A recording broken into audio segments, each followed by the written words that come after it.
Halo semua, episode 60 dari Dunia Seribu Besar akhirnya tiba nih. Tanpa banyak basa-basi, yuk kita saksikan kelanjutannya. Di episode sebelumnya, Xiaoyan, Yuru, dan Mu Feng memutuskan pindah ke lapisan kedua karena perolehan poin mereka terlalu lambat. Di sana, dua bersaudara Yuhui dan Yujing memanggil makhluk kuat bernama Raja Serigala Petir Perak menggunakan Dao Skill pemanggilan dan mengarahkannya untuk melawan harimau suci api langit, penguasa wilayah timur. Pertarungan antara dua binatang raksasa pun pecah. Petir dan api membelah langit. Meski serigala petir menunjukkan kekuatan luar biasa, harimau suci ternyata menyimpan kartu truf bermata api langit, teknik pamungkas yang meledak dahsyat dan membalikan keadaan. Dalam ledakan itu, api biru misterius ikut menyerang Raja Serigala secara diam-diam, membuat Yuhui sadar bahwa ia telah salah menilai kekuatan harimau suci. Meski akhirnya kalah, tidak bisa dipungkiri bahwa kekuatan Raja Serigala Petir Perak sangatlah tangguh. Kekalahannya bukan karena lemah, melainkan karena satu hal, yaitu kemunculan seberkas nyala api biru samar dari dalam serangan bermata api langit. Satu helai api biru kecil itu terpisah dari bola api utama, lalu melesat masuk ke tubuh Raja Serigala dengan kecepatan luar biasa. Saat menyentuh tubuh sang serigala, serangan petir yang sebelumnya memenuhi langit tiba-tiba lenyap tanpa jejak. Bukan karena Raja Serigala menarik kembali serangan itu dengan sengaja, melainkan karena dia merasakan getaran mematikan dari nyala api biru tersebut. Api biru itu tampak kecil dan tidak mencolok. Namun saat masuk ke tubuh Raja Serigala, dia langsung menggila, menyerang dari dalam, memporak-porandakan jalur doki, dan menghancurkan tubuh dari dalam. Ledakan hebat pun terjadi, mengguncang langit dengan suara menggelegar. Tubuh Raja Serigala diterjang dari atas tanpa ampun. Raungan kesakitan terdengar seperti jeritan jiwa yang hancur. Tubuhnya kini terbakar habis. Luka lama meleleh dalam suhu ekstrim, dan ketahanannya nyaris mencapai batas. Di udara, harimau suci api langit berdiri seperti penguasa sejati. Api merah menyala mengelilingi tubuhnya, dan sorot matanya tajam penuh wibawa, seolah menantang siapapun yang berani menentang kehendaknya. Tubuhnya pun melesat turun seperti sebilah pedang yang diasah ribuan tahun, langsung mengarah pada tubuh Raja Serigala tak berdaya. Di sisi lain, Yuhui hanya menggertakkan gigi. Dalam desis rendah, dia memaki Raja Serigala sebagai sampah. Pandangannya melirik ke arah Mu Yingying yang duduk santai di atas pohon sambil menggoyangkan kakinya. Tatapan itu penuh nafsu terpendam, yang kini berganti menjadi rasa malu yang membakar. Mereka berdua awalnya datang bukan hanya demi menaikkan peringkat. Ada ambisi kotor tersembunyi di balik tantangan mereka. Ambisi untuk merebut sesuatu yang seharusnya tak mereka miliki. Tetapi kini, setelah melihat Raja Serigala sekarat dan kekuatan harimau suci masih menggelegak di udara, mereka sadar sepenuhnya bahwa semua ini telah jauh di luar kendali. Keduanya saling bertatapan, lalu memutuskan untuk segera pergi. Tanpa menoleh ke belakang, tubuh mereka berubah menjadi dua garis cahaya, melesat menjauh dari tempat itu secepat mungkin. Dari atas pohon, Mu Yingying hanya tersenyum tipis. Ia tahu yang mereka buang bukan hanya poin dalam pertarungan, melainkan juga harga diri mereka. Sesaat setelah itu, lencana pertempuran di dadanya mulai bersinar. Tulisan besar diproyeksikan ke langit dan terbaca oleh semua peserta. Peringkat 10, Yuhui, dan peringkat 21, Yujing, menantang peringkat 1, Mu Yingying. Hasilnya kalah. Seluruh penjuru hitam mayat hitam pun ikut menampilkan informasi yang sama lewat lencana para peserta lainnya. Di sisi lain hutan, seorang pemuda bertubuh ramping dengan sebilah penggaris besar di punggungnya menghentikan langkah. Matanya jatuh pada proyeksi di lencananya. Namun Mu Yingying terpampang jelas di posisi teratas. Seketika semangat bertarung mulai membuncah dalam dirinya. Dengan suara pelan, ia mengatakan bahwa sudah saatnya pergi. Tangannya terulur, dan penggaris api abadi muncul, memancarkan hawa panas yang menggetarkan udara. Mu Feng, pemuda lain di dekatnya, sempat menoleh dengan dahi berkerut, bertanya kemana Xiaoyan hendak pergi. Di sisi mereka, seorang gadis bernama Yuru ikut menoleh. Ia menatap nama Mu Yingying yang tertera di peringkat 1, lalu bergumam pelan seakan menebak niat Xiaoyan. Mungkinkah ia ingin menantang peringkat pertama? Keduanya pun mengikuti Xiaoyan yang telah melesat laksana bintang jatuh menuju pusat hutan. Sementara itu, di tempat pertarungan sebelumnya, tubuh Raja Serigala mulai memudar perlahan. Tubuh transparan itu menandakan bahwa efek Dao Skill pemanggilan akan segera habis. Mu Yingying turun dari pohon dengan langkah ringan, lalu berdiri di samping harimau suci api langit. Tangannya yang mungil dan lembut mengusap bulu putih di kening harimau itu dengan penuh kasih. Dia memuji sang harimau karena telah bertarung dengan luar biasa hari ini. Namun tiba-tiba, sebuah suara halus dan tenang menggema dari udara.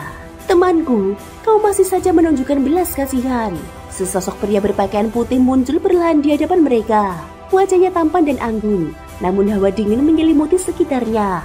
Harimau suci api langit segera berdiri waspada, melangkah ke depan untuk melindungi Mu Yingying. Dia menatap pria itu dengan waspada dan sedikit takut. "Yin Yu Tianlang, kau dan aku tidak pernah saling mencampuri urusan masing-masing. Apa tujuanmu datang ke sini hari ini?"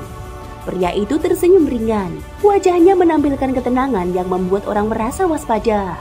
Tidak ada urusan penting. Dia menatap ke arah sesosok bayangan perak yang setengah nyata di kejauhan. "Nyawa serigala petir perak belum habis. Aku datang untuk membawanya kembali." Harimau suci api langit berkata, "Itu adalah makhluk pemanggilan milik manusia. Jika kau punya cara, silakan ambil." Pria tampan itu bertanya, seolah masih memastikan. "Oh, benarkah ucapanmu?" Harimau api suci menjawab dengan dingin, "Aku, Tian Hu Seng Hu, tidak pernah menarik kembali kata-kataku." Mendengar itu, pria tampan yang bernama Ying Yu Tianlang tidak lagi berbasa-basi. Ia mengangkat tangannya dengan santai. Sosok serigala petir yang semula transparan langsung menjadi padat dan nyata, dan api yang menyelimuti tubuhnya padam seketika. Pria itu kemudian membuka mulutnya, menyerap Raja Serigala Petir Perak ke dalam tubuhnya. Selesai dengan tindakannya, sosoknya pun perlahan menghilang dari langit bagian timur lapisan 2 hutan mayat Yin. Setelah ketegangan mereda, Mu Yingying mengusap keringat dari wajahnya yang halus. Matanya masih menyimpan ketakutan yang belum hilang sepenuhnya. Harimau besar, siapa dia? Kehadiran pria tampan tadi telah membuat dodi di dalam tubuhnya seolah membeku. Sebuah pengalaman yang belum pernah ia alami sebelumnya. Tian Hu Seng Hu menarik nafas panjang. Dia berkata, "Itu adalah makhluk terkuat di seluruh hutan mayat Yin. Sebaiknya jangan pernah mencari masalah dengannya." Mu Yingying membuka mulut sedikit, tampak sangat terkejut mendengar jawabannya. "Makhluk terkuat di seluruh hutan mayat Yin?" Tian Hu Seng Hu mengangguk perlahan. "Aku hanyalah penguasa wilayah timur lapisan 2. Sedangkan dia adalah penguasa seluruh hutan mayat Yin. Identitas aslinya adalah serigala langit bulan perak." Nada suara Tian Hu Seng Hu mengandung penghormatan yang jarang ia tunjukkan. Mu Yingying mengerucutkan bibirnya, lalu berbicara pelan. Pantas saja ia menyelamatkan Raja Serigala Petir Perak. Rupanya mereka satu kelompok. Ia menghela nafas, lalu tubuh mungilnya berubah menjadi cahaya biru yang melesat pergi. "Tempat ini membosankan. Aku akan pergi ke lapisan ketiga." Tian Hu Seng Hu sontak berubah wujud menjadi manusia dan buru-buru mengejarnya. "Tunggu aku, nona kecil." Sementara itu, di sisi lain, Mu Feng mempercepat langkahnya mengikuti seseorang yang berjalan di depan.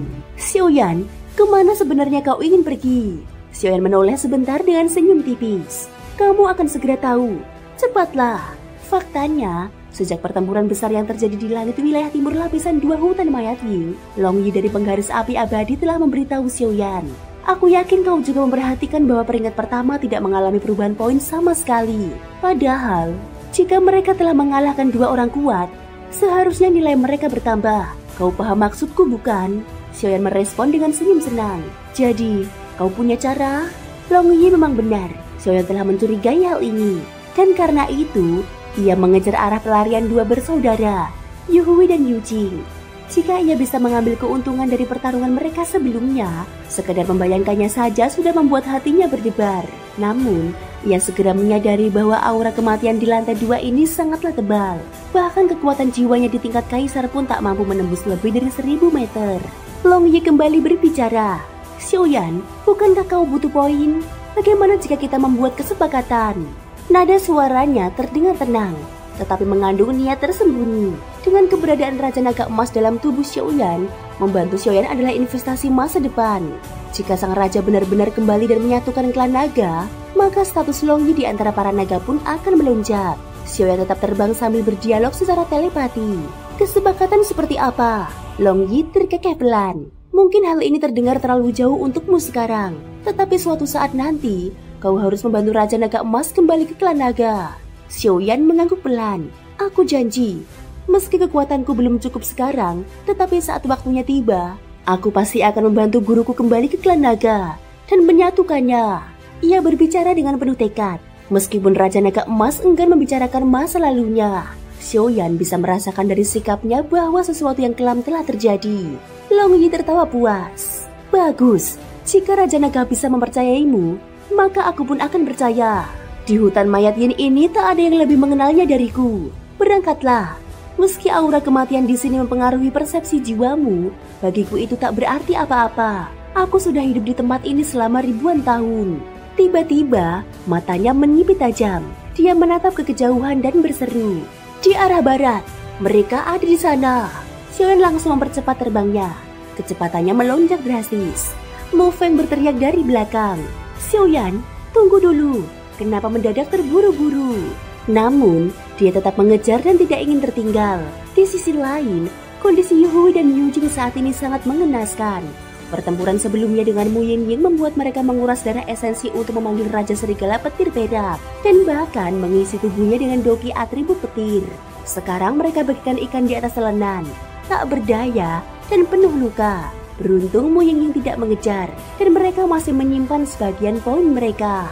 Sekarang, yang perlu mereka lakukan hanyalah memulihkan diri. Dalam sebuah gua kecil selebar 10 zang, suara lemah Yu Jing terdengar. Kakak, perempuan itu benar-benar licik. Yu Hui menggertakkan gigi. Wajahnya diliputi amarah. Setelah aku pulih, aku pasti akan membalas dendam. Mereka sempat merasa percaya diri karena memiliki Raja Serigala Petir Perak dan informasi yang tampaknya menguntungkan. Namun mereka tidak menyangka bahwa informasi itu palsu. Dan ternyata Mu Yingying memiliki pelindung sekuat itu. Yu Hui mengepalkan tinjunya. Sialan, King Huanyao, berani-beraninya dia menjual informasi palsu. Namun setelah berpikir sejenak, ia pun menyadari bahwa King Huanyao adalah peserta peringkat 8. Bagaimana mungkin ia benar-benar memberikan informasi berharga tentang peringkat 1 kepada pesaing lain? Jelas ini adalah perangkap. Di tempat lain, seseorang bersin. Hei, pasti Yu Hui dan Yu Jing sedang memikirkanku sekarang. Memang bodoh yang tak terselamatkan. Apa mereka pikir meraih peringkat 1 semudah itu? Harimau pelindung Mo Yingying itu setara dengan manusia bintang 5 Dodi. Dan informasi ini sengaja kusembunyikan. Dia tertawa dingin, lalu memerintahkan anak buahnya. Cari mereka. 2 bersaudara itu pasti terluka parah. Poin mereka akan jadi milik kalian. Beberapa orang pun langsung menyebar untuk pencarian. Jika Yu Hui ada di sana, ia akan mengenali pria penuh luka itu dengan mudah. Dialah Yu Huanyao. Tak lama kemudian, suara Long Yi terdengar lagi di benak Xiaoyan. Mereka bersembunyi di gua di depan. Angin menggigit berhembus di lereng sunyi penggunungan hutan mayat Yin. Di balik semak belukar tebal, Xiaoyan, Mo Feng, dan Yuru diam-diam mengamati sebuah gua batu yang tersembunyi. Cahaya di sekitar mereka hampir tidak terdeteksi. Xiaoyan yang berdiri paling depan menggenggam erat penggaris api abadi di balik punggungnya. Jiwa spiritualnya yang luas menyelimuti mereka bertiga, menghapus jejak kehadiran dan menelan aura kehidupan mereka dari persepsi makhluk manapun. Mantra khusus bertuliskan gerakan ilahi muncul samar di pusat jiwanya, meresap ke dinding gua tanpa suara. Ia lalu berbisik kepada kedua temannya. Di bawah sana berada 2 target utama. Yu Hui peringkat ke-10 dalam perebutan poin, dan Yu Jing peringkat ke-21. Mo Feng yang mendengarnya tidak bisa menyembunyikan kegembiraannya. Matanya berbinar, dan sebuah pedang kayu muncul di tangannya. Ia kini mengerti mengapa Xiaoyan begitu tergesa-gesa tadi. Semua ini adalah bagian dari rencana besar. Yuru tersenyum kecil, lalu melangkah maju perlahan di belakang mereka. Sementara itu di dalam goa, 2 sosok dengan wajah pucat duduk bersila. Luka menganga dan pakaian robek menjadi bukti jelas betapa parahnya kondisi mereka. Yu Jing mengatakan, "Kakak, apa yang harus kita lakukan sekarang?" Mereka tidak menyadari bahwa kematian sudah mengintai dari balik kegelapan. Jiwa kuat Xiaoyan telah menyelimuti gua. Dan dalam kondisi luka berat seperti sekarang, mereka tidak punya kekuatan untuk merasakannya. Yu Hui menanggapi dengan suara muram. "Kita harus pulihkan kekuatan di sini, lalu bertahan hingga hari-hari terakhir kompetisi. Saat itulah kita membalas semua penghinaan ini." Ia memandang ke sekeliling, berjaga dengan penuh waspada. Apakah ada tanda-tanda keberadaan orang lain di sekitar sini? Yu Jing menggelengkan kepalanya. Tidak ada. Yu Hui mengangguk dan duduk bersila, mengalirkan sisa doki ke seluruh tubuh.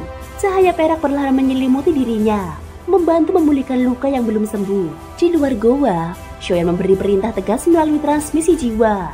Yuru, Mufeng, kalian tangani Yujing. Aku akan menghadapi Yuhui.